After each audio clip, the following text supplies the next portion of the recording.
প্রধান উপদেষ্টা প্রফেসর মোহাম্মদ ইউনুসের সম্মানে নৈশভোজের আয়োজন করেন নিপ্পন ফাউন্ডেশনের প্রধান ইয়োহেই সাসাকাওয়া। আজ সন্ধ্যায় টোকিওর ইম্পেরিয়াল হোটেলে এই নৈশভোজের আয়োজন করা হয়।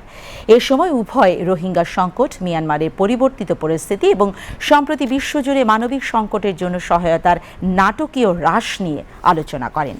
প্রফেসর ইউনুস রোহিঙ্গা সংকট সমাধানের জন্য এবং বাংলাদেশে বসবাসরত 1.2 মিলিয়ন রোহিঙ্গা শরণার্থীকে তাদের বাড়িতে ফেরত পাঠানোর জন্য সাসাকাওয়ার সহযোগিতা চান।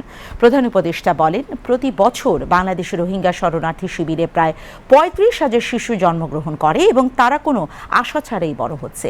তাই রোহিঙ্গা সংকটের সমাপ্তি ঘটাতে হবে। তিনি বলেন, রোহিঙ্গা সংকট সমাধানের জন্য এই মুহূর্তটি একটি ভালো সময়। প্রধান উপদেষ্টা আইসিডিডিআরবির জীবন রক্ষাকারী স্বাস্থ্যসেবা গবেষণার জন্য নিপ্পন ফাউন্ডেশনের সহযোগিতা কামনা করেন।